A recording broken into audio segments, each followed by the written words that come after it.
You're listening to The Drag. My name's Katie. I grew up in Smithville, Texas. It's a small town about 45 miles southeast of Austin. In the mid-90s, the population was around 4,000 people. Everyone knew everyone, and everyone knew each other's secrets. I was just a kid, but I remember one person's name being in the news and in the rumor mill a lot. Rodney Reed. He was a black man who'd been accused of murdering a white woman he'd been having an affair with. It was shocking. There weren't, and still aren't, many murders in that area. I followed Rodney's story over the decades, especially when I started to work in local news in Austin. Then, in January 2021, I got a job at The Drag, an audio production house at the University of Texas at Austin. My job as the managing director is to work with students on audio storytelling projects. You might have listened to some of them. Our most popular is a true crime series called Darkness. When I started this job 25 years after the murder of Stacey Stites, I knew I wanted to try to tell Rodney and Stacey's stories in an audio format, so I hired some students and got to work. One of those students was Ayers. Hi, I'm Aisling. I was going into my senior year in the journalism program at UT, and I told a lot of different stories during my time here. I was thinking about what I wanted my year to look like, what type of journalism I wanted to do before I graduated. That's when Katie hired me to be the lead reporter and producer on the story of Rodney Reed.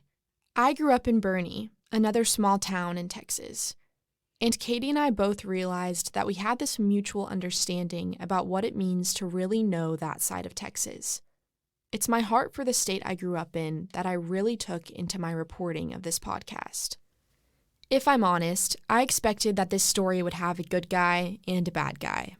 But it didn't take long to realize that it was a lot more complicated than that. I think the challenge of portraying each one of the characters in the story as real and human was what got me excited about telling it. To me, it was a picture of how people are messy and complex, and sometimes they don't fit into a neat mold, but they're still people. Also, the story doesn't have an ending yet. Rodney Reed is still alive, and there's a lot of people with very different opinions of what really happened. But it became pretty clear early on that even though the story was complex, there were some huge missteps in the case that could have completely changed the outcome. So in the fall of 2022, after a few months of working on this story, we went to interview Anthony Graves, who was wrongfully convicted, sentenced to death, and eventually exonerated.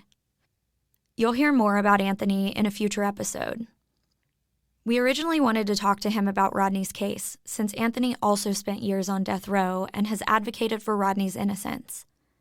But as any journalist knows, sometimes the interview goes in another direction, and this one did. Anthony talked to us a lot about what the prison conditions were like on death row. That's when we realized that there were so many stories like Rodney's and Anthony's. Stories of Texans that reveal how the systems we have in place affect real people. In the very beginning of working on Rodney's stories, one of my producers, Cameron, brought up this question: what is justice? Most of my reporting surrounded Texas death row and capital punishment, which a lot of Texans view as the highest form of justice, and the only punishment that really fits some of these horrible, atrocious crimes. You know, during George Bush's 5-year term as Texas governor, the state executed 152 people. His successor, Rick Perry, oversaw the record number of executions for a U.S. governor, with 279 people put to death during his 13-year term. And as I started digging, some of the flaws in our criminal justice system just kept showing their head. It's a broken system, and I realized that it doesn't always lead to justice for every Texan. So that question, what is justice, really became sort of the mantra underneath everything I did for this podcast. And it was what fueled us when we realized that we wanted to turn this into a bigger series about justice in Texas. Criminal justice, social justice, fundamental human rights, and what Texas does and doesn't do to support and protect its citizens. I remember whenever I visited another country, or even another state, people always have questions for me when they hear I'm from Texas. And honestly, their negative reaction is usually warranted. You've probably heard about our laws surrounding some of our most divisive topics, things like guns, abortion, and the death penalty.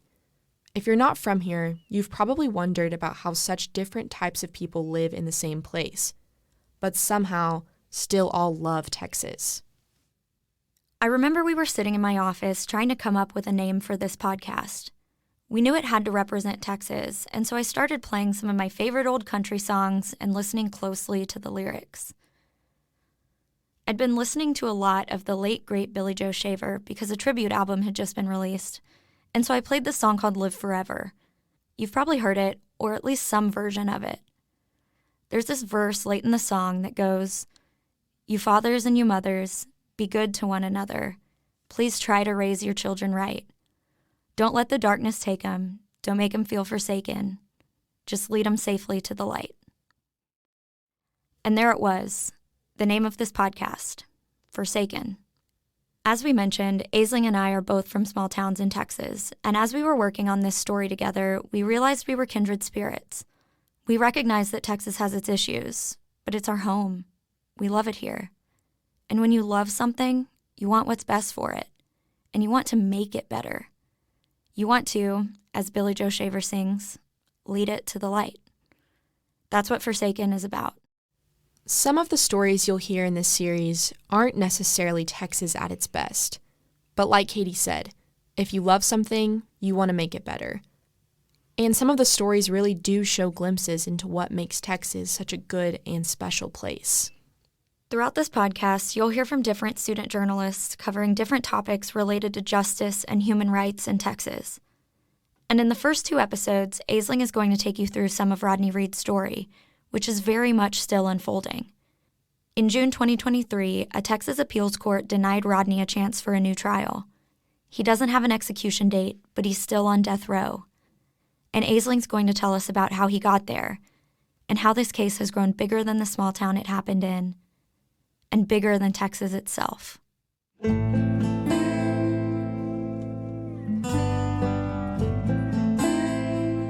For me, most small Texas towns feel the same. There's usually a historic main street, a small high school or two, and a lot of churches. They all remind me of the one I grew up in, Bernie, a small German town in the hill country, about 30 miles northwest of San Antonio. But something about the town of Bastrop feels different. Maybe it's the tall pine trees that line the roads, creating thick curtains of forest that you can't find anywhere else in central Texas. Maybe it's the burn scars that are a reminder of the fire that burned 32,000 acres of the town in 2011. Maybe it's something else. Bastrop is a small town, about 10,000 people. It's 33 miles southeast of Austin, the Texas capital, and because it's so close to the city, the population has doubled in the last 2 decades. But back in 1996, Bastrop was an even smaller town, the type of town where everyone knows everyone. And that's the place this story begins. Like Bastrop, my town only had one grocery store, an H-E-B. I recognized every cashier and shelf stocker, even knew a few by name. H-E-B is the most iconic grocery store in Texas, and in the spring of 1996, that's where 19-year-old Stacey Stites worked in the produce section. Friends say Stacey was outgoing and easy to be around. She was engaged to a local police officer, and her job at H-E-B helped pay the bills at the apartment unit they shared. She was saving up for their wedding. But on April 23, 1996, Stacey didn't show up for her shift. Her coworker reported her absence. And after a 7-hour search, her bruised and strangled body was found hidden among the wildflowers on Bluebonnet Drive, about 10 miles outside of town. Her work name tag sat in the crook of her knee. And 27 years later, the world is still divided on who killed Stacey Stites. The story of what happened to Stacey has grown bigger than the town of Bastrop, bigger than the state of Texas. the case has passed through the hands of state lawmakers all the way up to the Supreme Court. You may not recognize this story based on Stacey's name alone, but there is one name you probably do recognize, and that's Rodney Reed. He's the man who sits on death row for Stacey's death. His story has made national headlines. And in Texas, you won't have to go far for someone to tell you their opinion about whether they think he's guilty or not. Even though I'm going to tell you everything I know about the case, and all of the new information that has surfaced in the past 2 decades, I'm not going to try to convince you one way or another. This isn't your typical true crime story. Yes, it starts with the tragic death of a young woman, and there is a bit of mystery here. Like I said, people are split on whether Rodney actually killed Stacey back in 1996. But this story is bigger than that. It's a story about Texas, about race, about corruption and cover-ups, about violence and passion, and about the path to Texas death row. It's about the inner workings of our criminal justice system, and asking the question, what is justice, and can it ever really be achieved? It's about how a small town and a state might have gotten things wrong, and what the consequences are if they did. There's parts of this story that I can relate to, like how I also grew up in a small town like Bastrop. But I want to acknowledge that there's a lot that I can't relate to. I'm a white 22-year-old woman, and I just graduated from the University of Texas. I can't begin to understand the experience of a Black Texan in a small town, or what it's like to be a person of color navigating the legal system, or what it means to be Black on death row. I'm telling a story where race is woven into the workings of our criminal justice system, and people of color are disproportionately affected by the failures of this system in Texas. And I hope my reporting gives you a glimpse into these issues, even if it's just scratching the surface. I hope this story, and the one I tell after it, bothers you. I hope it stays with you.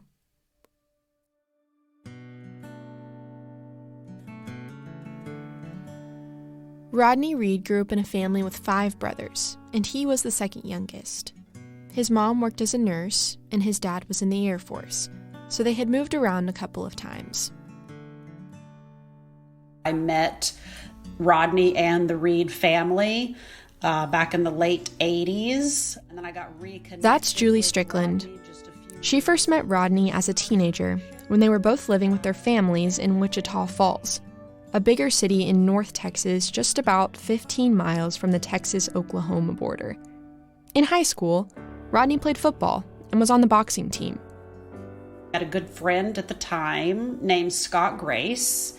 His dad owned a company called Portable Pipe there in Wichita Falls, Texas. And Scott had come over to my house saying that the business had recently hired this guy named Roderick to work for them. You know, here I am at this 15 or 16 years old and had never seen a Black person before, which is so sad to say. But prior to living in Wichita Falls, I was in an even smaller town, Henrietta, Texas, where there were no Black people. So I'd never seen a Black person before. So here, and I wasn't realizing that we were going to a Black family's house. So Scott picks me up, we go over there, and I just remember when it was Rodney's mom, Sandra, opened the door to let us in, and I just remember, now thinking, God, I wonder what my face looked like at the time. A group of friends formed. Rodney and his younger brother Roderick, Julie and her brother, and their friend named Scott. And, at that time, in Wichita Falls, the big entertaining thing to do was put a couple gallons of gas in your car at 97 cents a gallon and just go ride around and listen to music. And so that just went on for a couple of years, and then, or maybe even less than a couple of years, because then I graduated from high school and I moved off to New Jersey to go to a school, a 6-month program, a nanny school. And then whenever I came back to Wichita Falls, my friend Scott Grace had told me that the Reeds had moved to Bastrop. I'm like, oh, that's too bad. I didn't get to tell them bye. After graduation, Julie's family moved to Austin. It was only a 30-minute drive to Bastrop, and Julie drove to visit the Reed family a couple of times. But her and Rodney eventually lost touch. In Bastrop, Rodney's parents owned a small, old house in a neighborhood of mostly Black and Hispanic folks, near the town's railroad tracks. They lived on the same block as the cultural center for the town's Black community. But there weren't many other Black families in town. At the time, the U.S. Census reported that about 72% of Bastrop was white. In 1996, Rodney was 28 years old. Julie told me that by that point, he'd had a few different jobs around town. Less than 2 miles from the Reeds' home, 19-year-old Stacey was working at H-E-B. Stacey lived with her 23-year-old fiancé, Jimmy Fennell Jr., in a unit above her mom Carol's apartment in the nearby town of Giddings. It's about a 30-minute drive from Bastrop, and Jimmy works there as a police officer. Stacey had picked up the early morning shift to earn an extra 50 cents an hour, saving up for her wedding dress. Stacey had attended a nearby high school, where there were about 75 other students in her class. Her photo shows up a lot in her school yearbooks. She was involved in everything, like the German Club, a student leadership club, and Future Farmers of America. She even ran track, played basketball, and volleyball. When she was 15, she found out she was pregnant and gave her daughter, who she named Demi, up for adoption to a couple through a local church. Stacey's senior photo shows her with curly brown hair, bright blue eyes, and a big smile. People that knew her describe her as being friends with everyone and every type of person. At the very back of Stacey's senior yearbook, there's a tribute to the class of 1995. It's titled Times to Remember, and it reads, "These were the moments that we will always remember and cherish as we journey along the path of life." And for Stacey's parents, sisters, and friends, those moments are the last memories they have with Stacey. Because what happened a year later, on April 23rd, 1996, changed everything.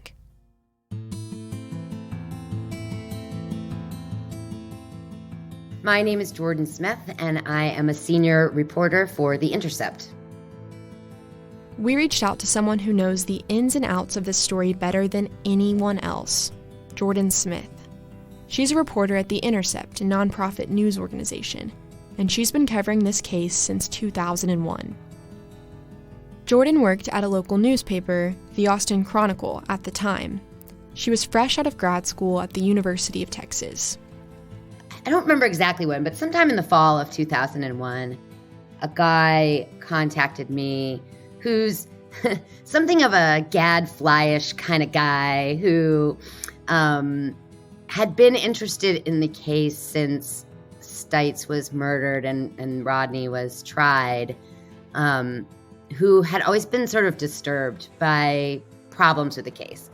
And so, as I recall, he just reached out to me with some information regarding some DNA evidence or some DNA sort of results that had come back during the middle of Rodney's trial that had never been turned over to defense, and he was pretty upset about that.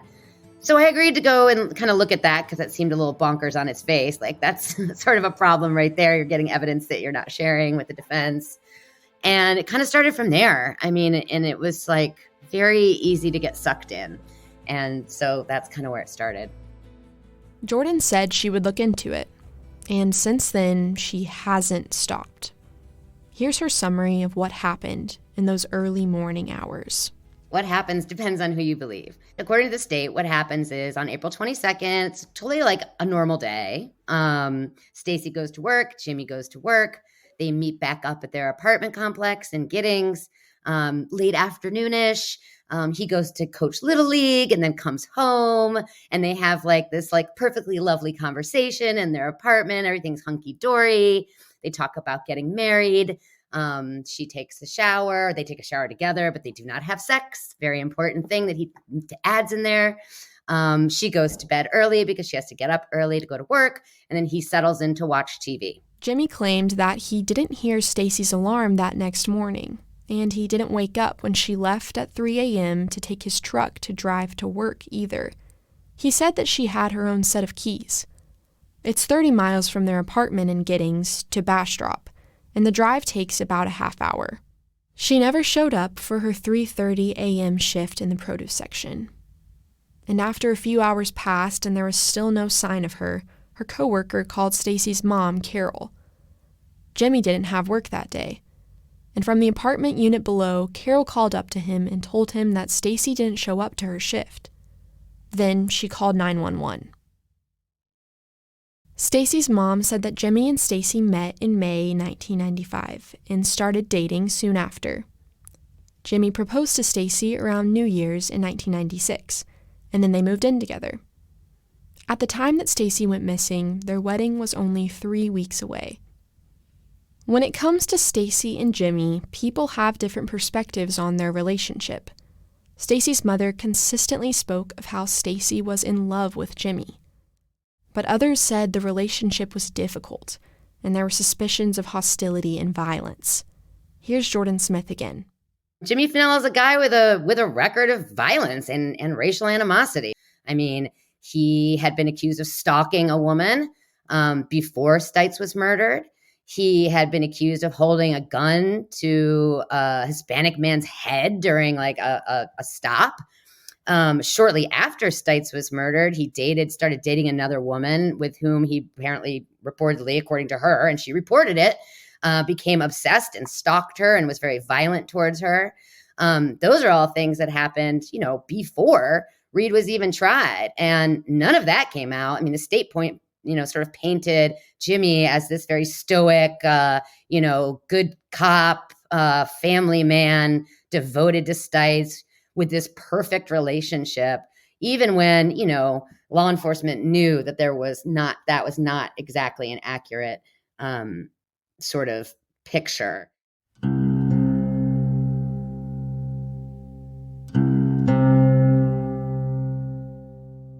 Earlier that morning, around 5 a.m., an officer had noticed a red Chevrolet pickup truck parked in the Bastrop High School parking lot.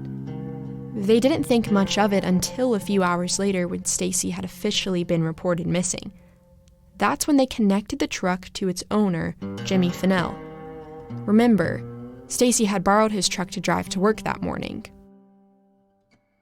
Bastrop Police Detective Ed Salmela showed up at the parking lot around 8:15 a.m. Some other officers from the police department and the county sheriff's department arrived shortly after. According to a police report, Salmela wrote, the officers photographed the truck and some of the items on the ground nearby: an H-E-B pin, a napkin, and pieces of a brown braided leather belt that they'd later discover belonged to Stacey. They collected all of the evidence they could find, including some bags of clothing they found in a dumpster in the parking lot. Then Salmela called a tow truck company to take the truck to a safer location so they could go through the inside. Meanwhile, Jimmy Fennell was at the Bastrop Police Department for questioning about Stacey. But when Salmela arrived, his report says that the police chief asked him to hand over the evidence he'd collected near the truck to see if Jimmy recognized anything. Then the chief asked Salmela to take Jimmy to the tow yard to take a look at his truck and point out if anything was out of place. The truck was messy, and there were items strewn everywhere. The driver's seat was leaned back, with the seatbelt still buckled, which struck investigators as odd. Jimmy pointed out what looked like a broken piece of a cup Stacey usually drank out of, as well as one of her tennis shoes and an earring on the front floorboard. He also pointed out something that Salmela said looked like hair oil or grease on the passenger side window in the back seat. Jimmy told investigators this was strange because nobody ever rode back there. They also found her H-E-B work shirt, a back brace, and a baseball cap. Stacey's set of keys to the truck that Jimmy said she had were never found. Inside the cab of the truck, investigators found amylase, which is a type of special protein produced by the salivary glands. It can be found in blood, saliva, urine, or vaginal secretions. Investigators also found decomposition fluid on the transmission hump, basically on the floorboard between the driver's seat and the passenger seat. Jordan Smith said that was never tested.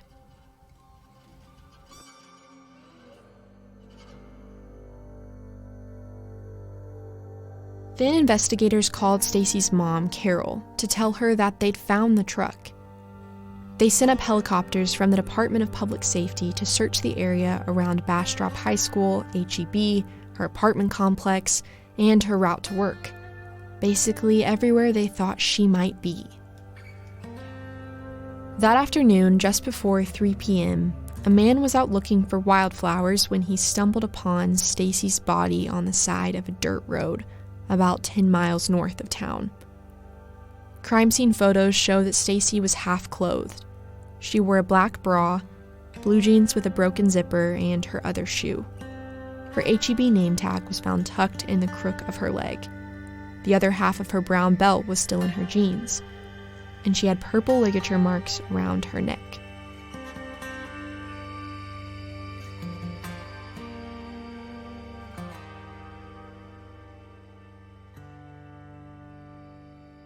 On a Friday afternoon in September 2022, my executive producer Katie Alka and I drove to Bastrop from Austin.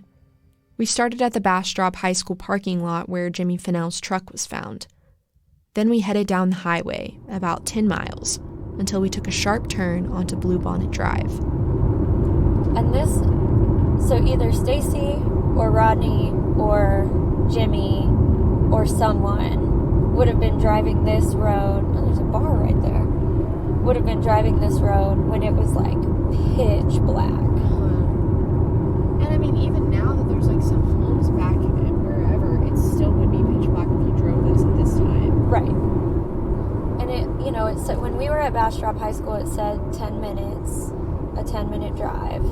But it feels longer because I'm going far below the speed limit, because even the speed limit feels high for out here. Oh, here we go. That kind of sneaks up on you. I mean, it's literally so like, it's like someone like took a few turns and was like, Right. you know. Oh, wow. Ugh.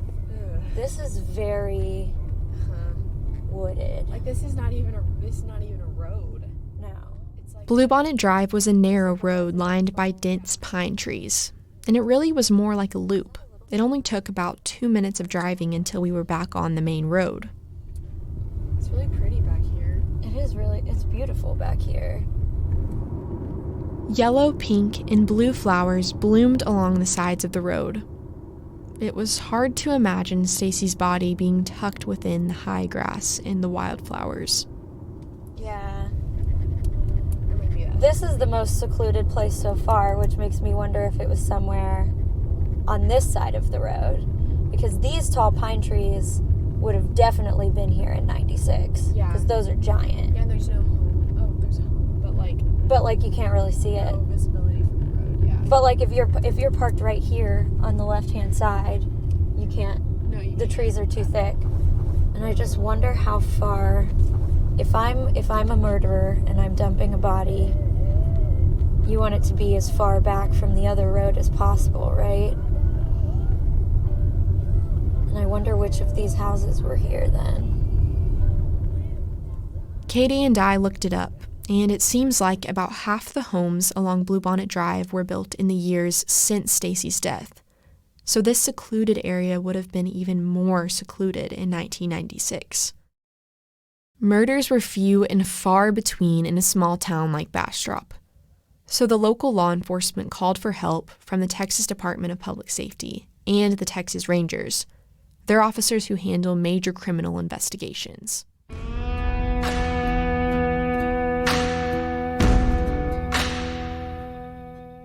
For the next 11 months, the Rangers handled the case, and the lead investigator was a Texas Ranger named L.R. Rocky Wardlow. He joined the other officers in the search for Stacey the morning she went missing. The investigation is complicated, to say the least. Rocky would later testify that Jimmy immediately became the prime suspect. Bastrop law enforcement officers knew Jimmy. Before he started working as a policeman for the Giddings Police Department, he had a job as a jailer for the Bastrop County Sheriff's Office. And some reports say that Bastrop police knew the couple were having relationship problems before Stacey was killed. But even after Stacey's body was found, no one searched the couple's apartment. It was the last place that Stacey was seen alive, but it went untouched by police. This decision is now widely viewed as an investigative failure. Here's Jordan Smith again. And I think crucially, and the first sort of earliest error that cannot be fixed ever, is that they never sought to search the apartment that they shared, where, this is clearly, ostensibly, the last place where Stacey Stites is seen alive. And they don't even search it. They don't even ask to. They just take his little story and run with it. And that you can't ever undo that error, right? Like that's whatever may have been found in that apartment, you can't go back and find it, Then there's how they handled Jimmy's truck. And, a few days later, they just released the truck to Jimmy. Now, this is evidence in a murder. And they just release it to him, and he gets rid of it immediately. Trades it in, gets rid of it. Investigators weren't the only people who thought Jimmy might have had something to do with Stacey's death. I think there's also another notable thing, which is that very early on, Stites' family was deeply suspicious of Jimmy. Stacey's two sisters, Deborah and Crystal, were desperate for answers. Crystal led the charge and started making a list of Jimmy's questionable behavior for the police. She even hired a private investigator. There are notes in the police files that her sister wrote, several pages of very suspicious things that Jimmy was doing after the murder that they were upset about and wanted answers from law enforcement. It's not clear that they ever got answers from law enforcement, but there were things like, the Stites family, I think at one point hired a private investigator, and Jimmy refused to cooperate. Jimmy refused to cooperate in any way, which they thought was, suspicious, obviously. Your beloved fiance is murdered. You think that you'd, probably want to help find her killer. But, so there was things like that. So there's a lot of stuff that basically made him suspicious from the start. And as you heard Jordan say earlier, Jimmy didn't have the best reputation. There was all kinds of internal documentation that law enforcement had that Fennell had been accused multiple times of assaultive, stalking behaviors, and even of one other, additional rape. So this idea that he was just this squeaky clean guy is just not true. Despite all of this, Jordan told me that the investigators believed Jimmy when he told them that he wasn't involved in Stacey's death. The version of events that he gave to the investigators was the one that the prosecutors would later present in court. So the timeline and the theory of the crime is basically all based on what Fennell tells the police about her going to work, about what supposedly happened in the apartment the night before, about the fact that this was just such a wonderful evening and they were both so excited about their wedding and yada, yada, yada. The cops seem to really take this at face value. The problem is, of course, that Fennell also says, well, I was asleep when she left. So everything he tells them about the timeline and which ends up making the basis of their case is not what he knows happened, but what he says would have happened. Like, she would have left for this work. And okay, fine, but you kind of want to back that up, right? But they don't. No one actually saw Stacey leave the apartment. Jordan told me that there's actually a theory for an alternate timeline, one that doesn't come from Jimmy's own version of events. It's based partially on a 2016 CNN interview with a former Bastrop County Sheriff's investigator who said he went out drinking with Jimmy after his Little League game. But in the alternate timeline, the alternate theory, he actually stays out and is drinking after coaching Little League. And we're not entirely sure when he comes home. We don't necessarily know what happened in the apartment after that. But what we do know from the alternative timeline is that Stacey would have been murdered inside that apartment and then transported to where her body was dumped some hours later. And even under the alternative timeline, that makes Jimmy, that puts Jimmy squarely in the crosshairs, right? In that alternative timeline. And, in the official narrative, he puts himself with her alone. So, it's not as though it was an intruder or anything like that. It just sort of puts Fennell firmly on the hook for having killed her.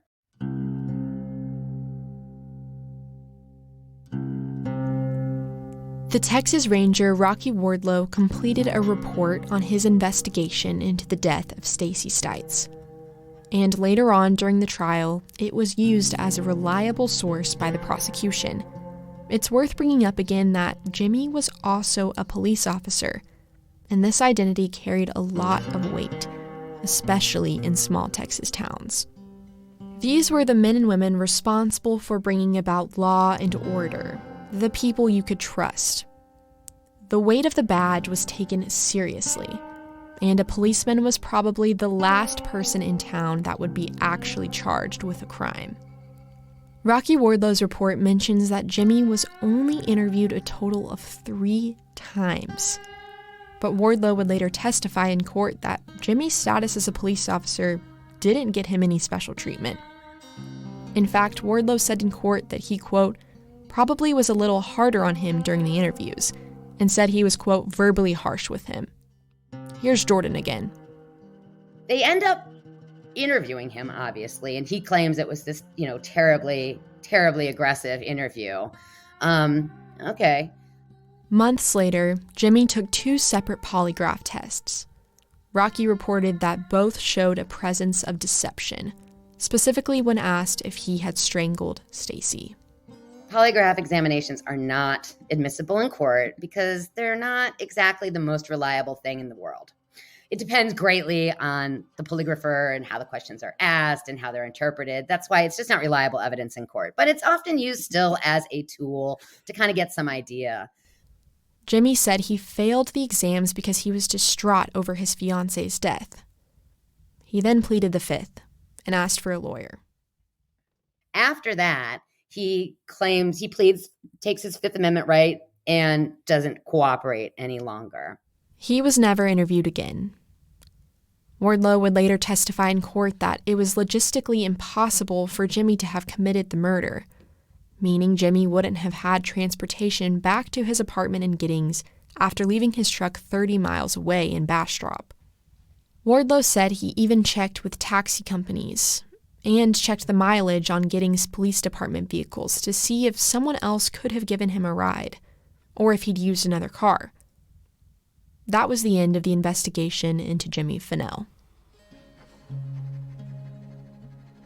The Texas Department of Public Safety began to process Jimmy's truck after it was found, when they still thought that this was a missing persons case.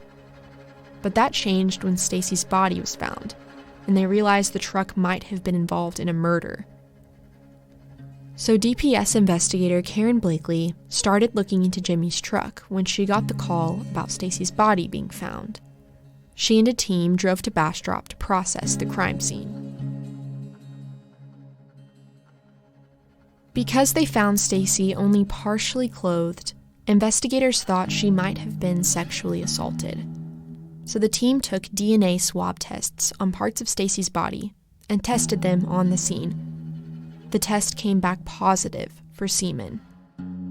The obvious assumption was that the semen belonged to Jimmy, Stacey's fiancé. But to everyone's surprise, his DNA wasn't a match. So the Rangers tested the DNA of 28 different men who knew her. And there still wasn't a single match. Another dead end.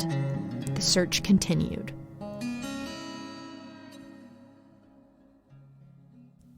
A 19-year-old woman in their community had been brutally murdered, and there wasn't even an arrest.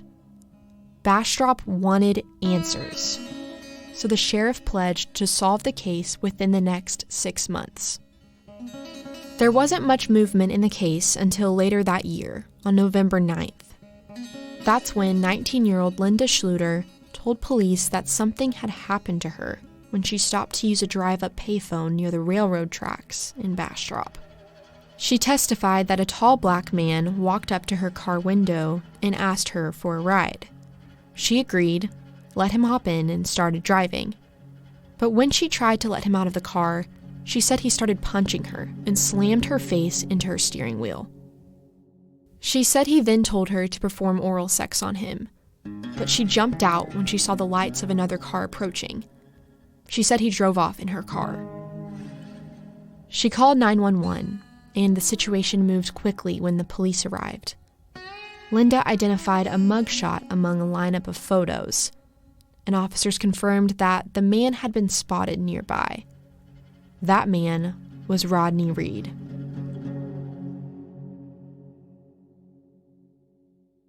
After Linda's alleged assault, the police noticed similarities to Stacey's murder.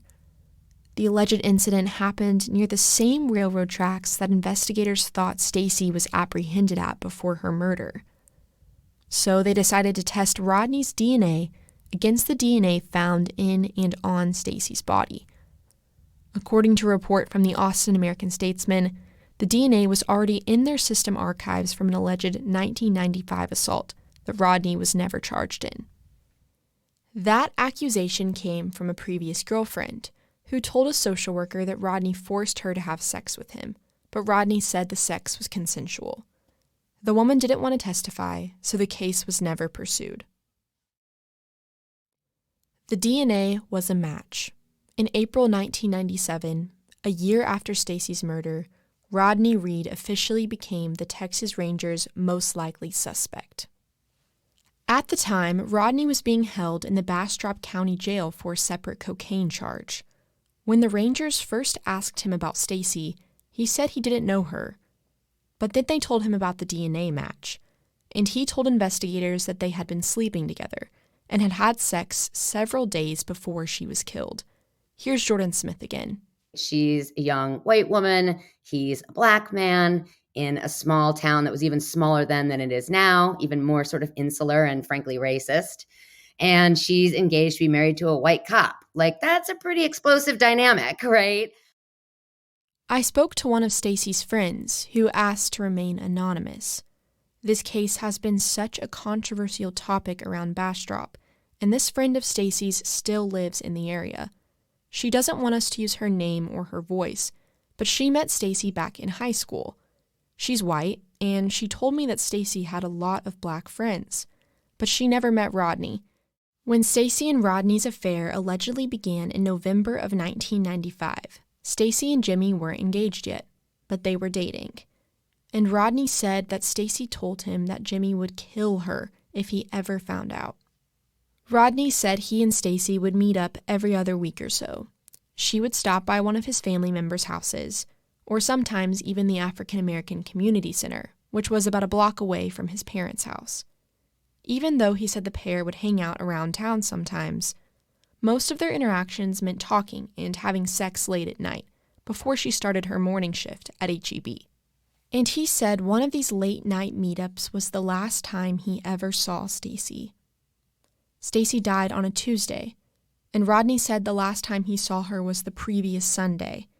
He was at the community center, and he said Stacey stopped by on her way to work and picked him up. Then they drove to the state park and had sex there. He told investigators exactly where she dropped him off afterwards. Then he said he never saw her again. Here's Jordan Smith. Here's the evidence against Rodney. Sperm DNA. That's it. I mean, they called it the Cinderella slipper, creepily enough, called it the Cinderella slipper of the case, that all you needed to know was that this, DNA was found that matched Reed. And Jimmy said he never knew Reed, and, they had a loving relationship, and, she never would have been cheating on him. That's all they needed. That's all they had. That's literally it. At guilt and innocence, that's all they had. At the time, HEB offered a $50,000 reward for anyone who had information about Stacey's death. But no one came forward to the police. No one confirmed the affair. Bastrop was quiet.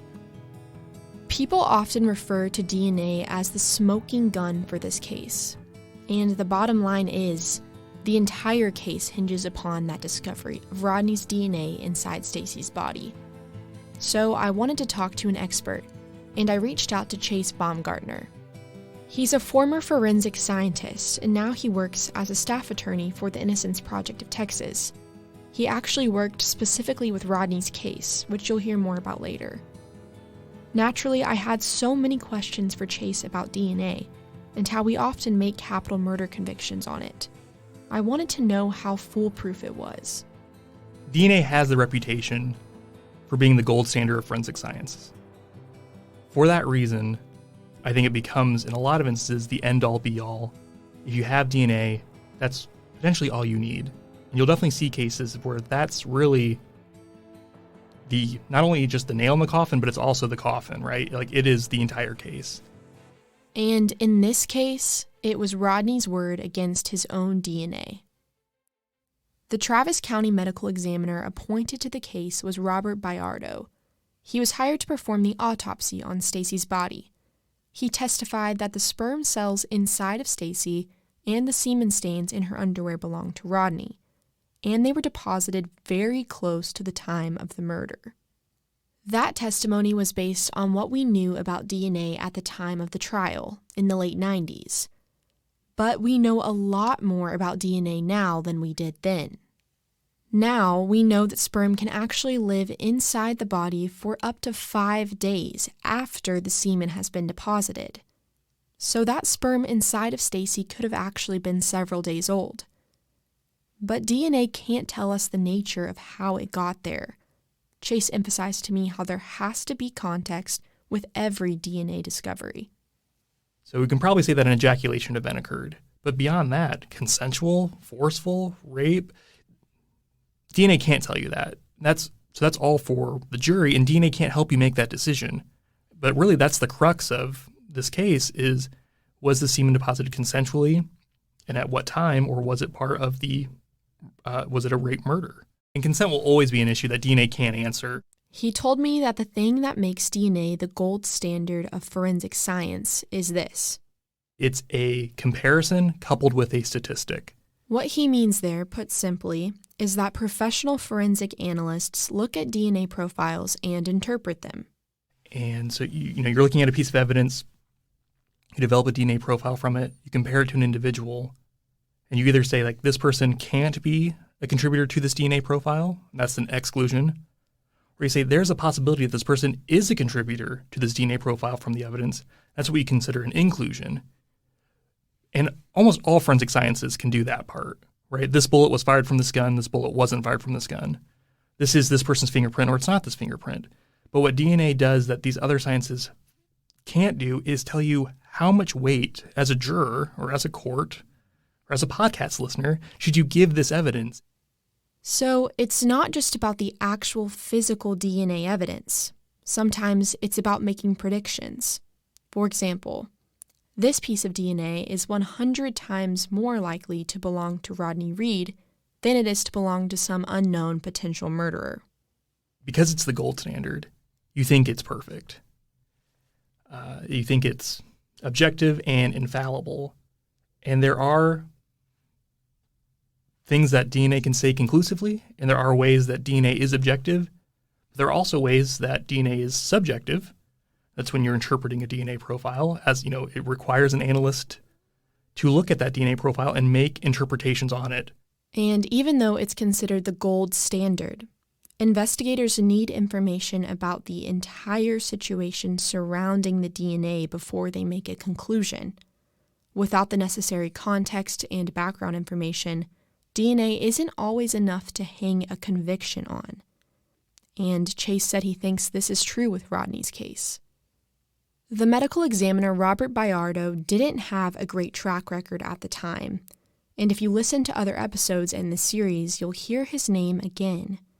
He served as the medical examiner for both Anthony Graves and Michael Morton, both of whom were wrongly convicted, found innocent, and eventually exonerated from Texas death row. For all three of these cases, Rodney Reed, Anthony Graves, and Michael Morton, Bayardo was working outside of his jurisdiction, which was technically Travis County. His medical conclusions have long been deemed inaccurate, unprofessional, and corrupt. A 2016 investigation from KXAN, an Austin TV station, revealed that Bayardo was under an immense workload and performed twice the number of yearly autopsies recommended by the National Association of Medical Examiners. Experts told KXAN that this workload could lead to a, quote, significant error rate. The investigation revealed that Bayardo had financial incentive to perform this many autopsies. Travis County would receive payment for every autopsy performed from outside the county, and Bayardo got a cut of that fee. 1 month after Rodney's DNA was matched, a grand jury indicted him on 2 counts of capital murder. In Texas, a crime has to meet certain criteria to be considered capital murder. One is that the victim is either a law enforcement officer or a firefighter, or under the age of 10 years old. Another is if they're being paid to commit the murder. Or they can be charged with capital murder if the murder occurs at the same time they're committing another felony. And that's what happened in Rodney's case.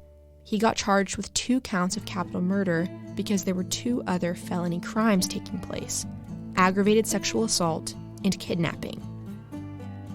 He was held without bond. I asked Julie Strickland, Rodney's longtime friend who you heard from at the beginning of the episode, about how she felt when she first heard the news that Rodney had been arrested. I knew he didn't murder anybody.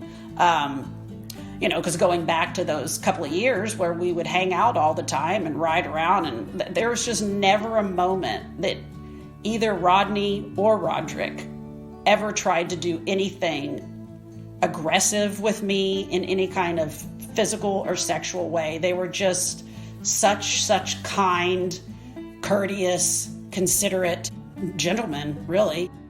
4 days after Stacey's death, Jimmy arranged for his fiancée to be buried in the white wedding dress she would have worn at their wedding. Her family said he walked over to her coffin and slipped her ring on her finger. Officers in uniform lined the room, and they carried her casket out of the church.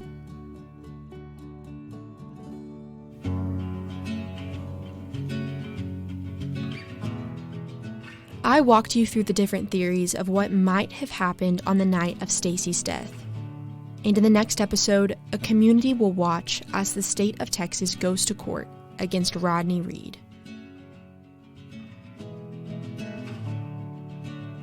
This episode is reported, written, and hosted by Ayers. I'm the executive producer, Katie Pinchagautka, and I also edited this episode. Production and reporting assistance on this episode came from Cameron Greiser, Sarah Brager, Mackenzie Matwick, and Sophia Vargas-Karam. MJ Tilton assisted with the audio editing. Special thanks to Kathleen McElroy.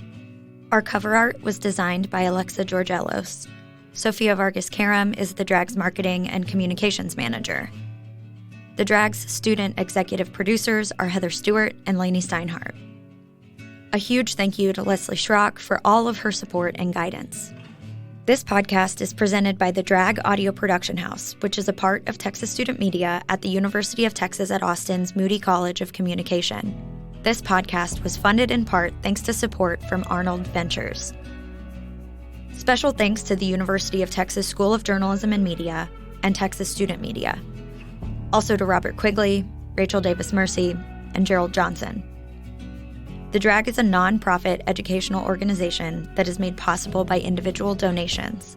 Please support our work by going to supportstudentvoices.org and clicking on The Drag.